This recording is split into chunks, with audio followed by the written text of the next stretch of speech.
everyone, welcome back to the channel. Happy Wednesday.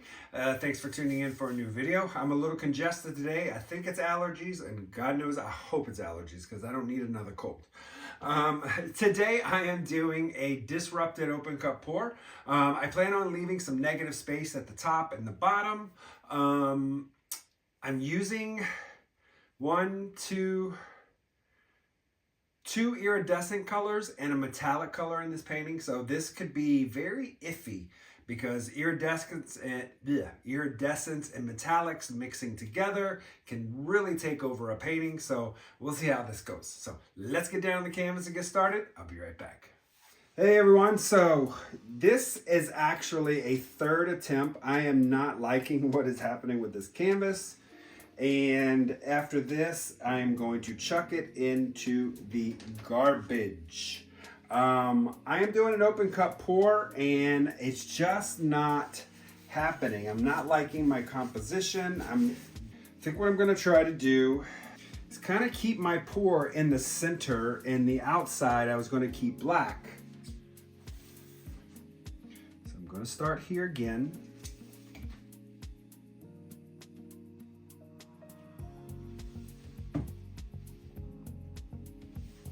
Not going to take a lot of paint, but having some trouble. So I'm going to go in with a deep phthalo blue.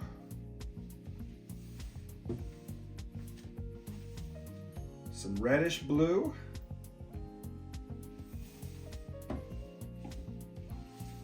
Some white.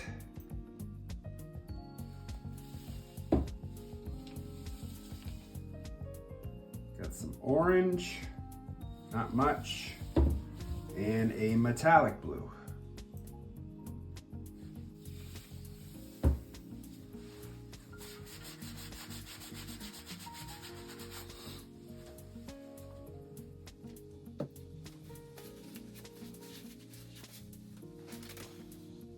Selling up nicely.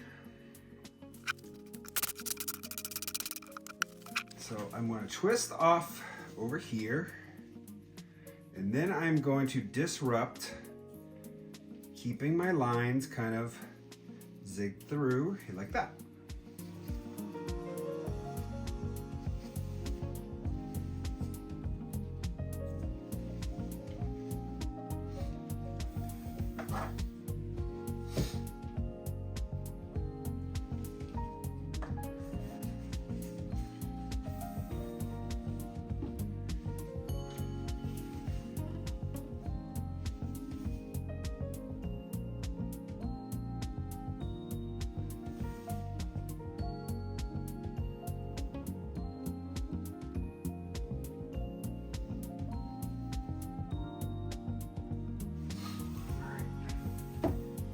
Now we can just take this extra paint off from side to side.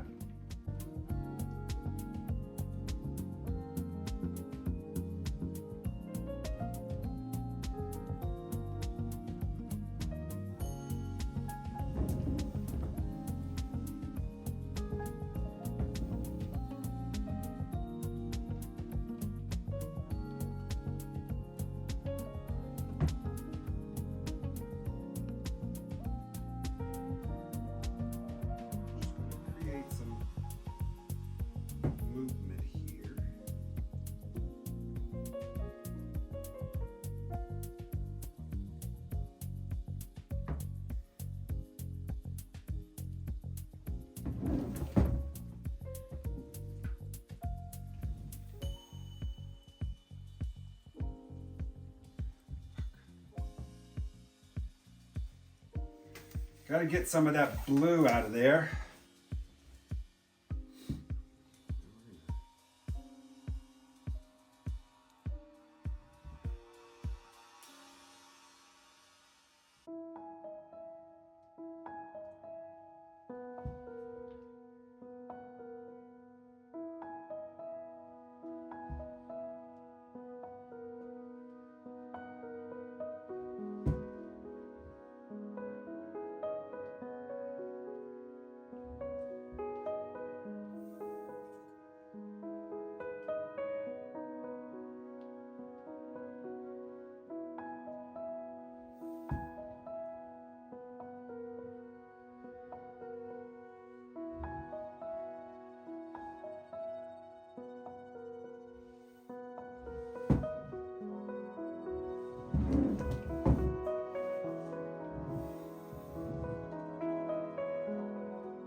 All right, third time's a charm.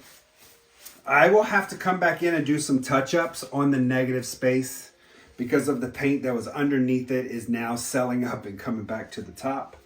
But I'm digging the composition. It's negative space, but you've got different sizes of negative space. It's smaller and bigger up here. So yeah, just something a little different. I used one.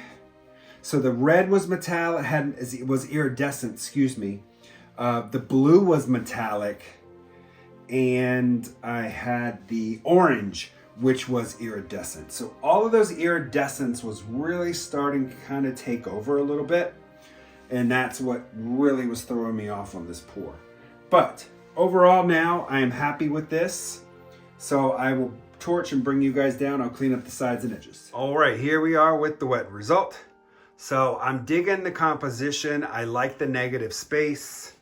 So you can see some little dots here coming in with this paint underneath was coming up. So I will have to fix that one touch up. But look at just the cells and the streakiness in this is really, really cool.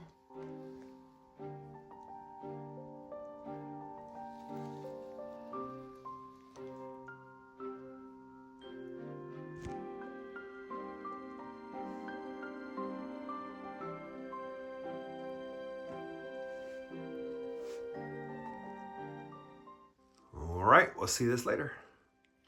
All right, everyone, that is it for the painting. So I can't show you the dried results because it is still wet. I literally painted it at 4 o'clock in the afternoon on Tuesday when I got home from work. So I will put the dried results in Sunday's painting. But I do have a question for you guys. So you did at least see the wet results. And I had a lot of problem with those metallics getting the composition that I wanted. Then I had to create the negative space by pouring on the base coat. But the base coat went from black to basically gunmetal gray because I scraped all the paint off the table that was wasted and put it back in the black and mixed it all together. So instead of having the negative space black, it's now gunmetal gray. What is your opinion? Do you think I should leave it the gunmetal gray color, or do you think I should make it all black? I can go back in and paint the negative space. Let me know what you think in the comments below. All right, everyone, thanks for tuning in. I'll see you on Sunday. Sunday, I will be doing my part 2 of my flip and drag, where I won't be using the Artist Loft white. I'm using the Amsterdam white. So make sure you come in to that video on Sunday. All right, everyone, have a great rest of the week. I'll see you next time. Bye-bye.